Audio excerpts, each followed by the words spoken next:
Oh, some things are about to happen.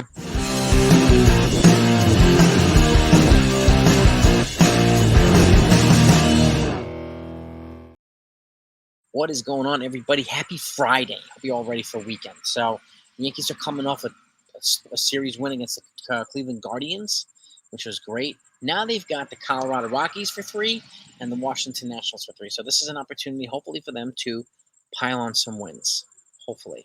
Be nice if they swept them, but if they won 2 out of 3, it'd be pretty great too. So, we'll see what happens. But now, keep in mind, right now, we're at a point where a lot of guys are in rehab. When I say things are about to happen, a lot of big decisions are about to happen over the next couple of weeks. Okay? Up until the rosters expand September 1st, which is less than 2 weeks away, which is exactly, 8 days away? Okay? And then setting the postseason roster. Okay? They have 36 games left the rest of the season. So a lot of decisions are going to happen.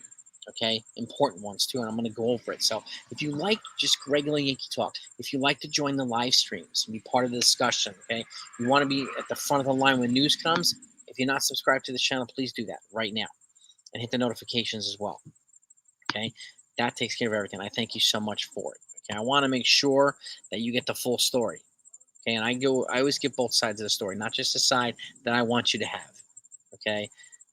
I don't do talking points. If this is the first time here, I do the facts. Something I stick there.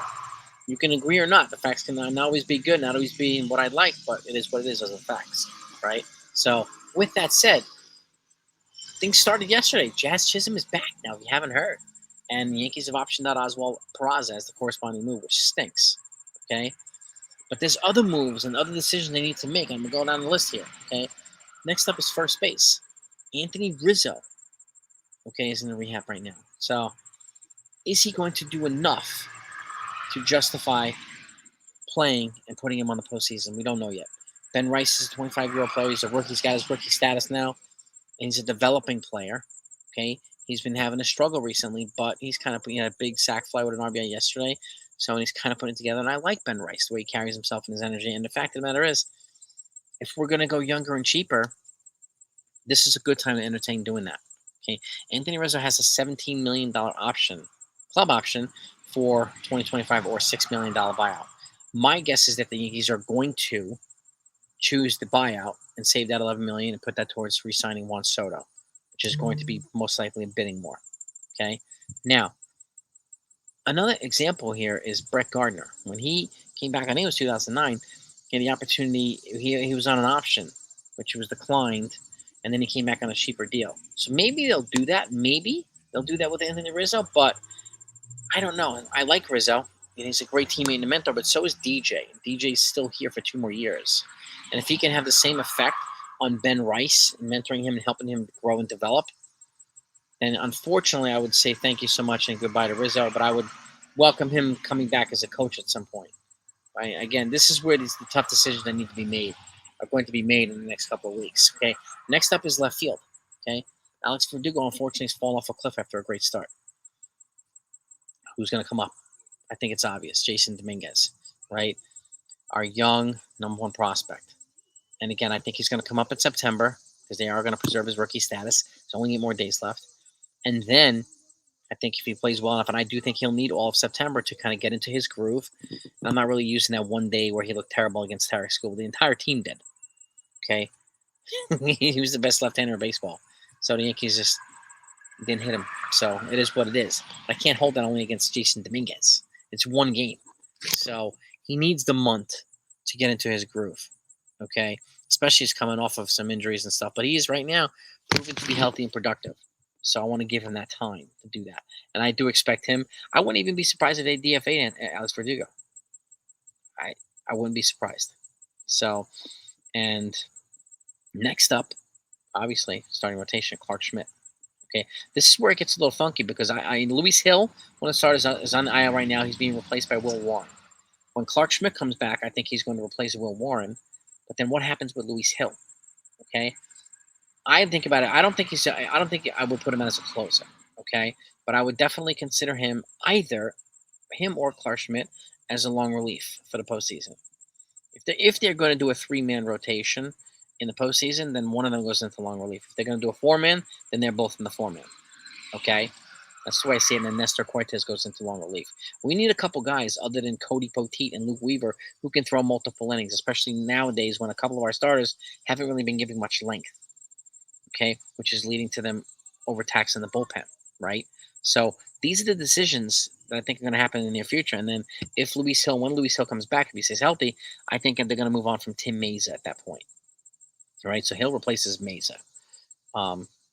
And what happens with the lefty? Well, that's where Nestor Cortez comes into play. He's had 2 great starts. Okay, and again, this is also where it gets tough. Like, who in the world do you put in the bullpen? And who do you keep? Do you keep Nestor Cortez in the rotation now that he's back to pitching well? And do you, since Luis Hill's coming off an injury, is he better suited for long relief in the bullpen? Does that help preserve his innings? These are questions that need to be answered. Okay, and it's really curious. I'm really curious to see what the Yankees do with these things. So these are part of the tough decision makings, the tough decisions that they have to make.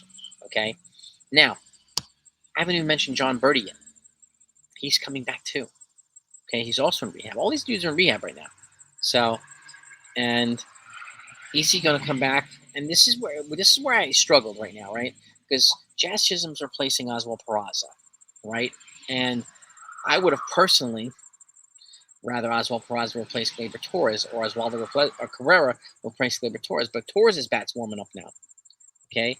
And they could use his bat in the postseason. Now, the question is there much of an offensive difference between Oswaldo Cabrera, who can play multiple positions, and Gleyber Torres?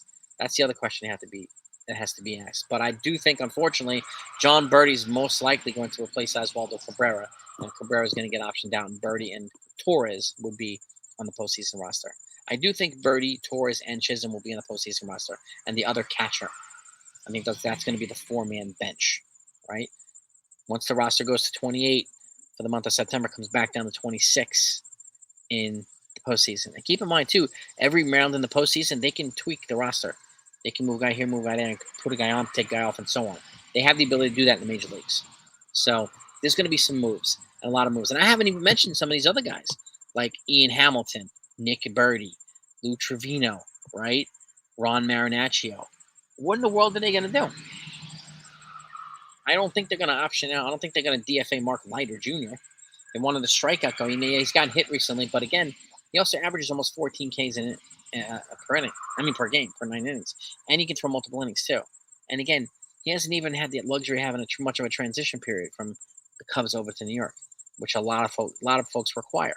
So, and he's got 2 more years of control left. I don't see them moving on from Leiter. I'd be surprised, right? So what happens? Efros, I think he's going to be back. Okay, he actually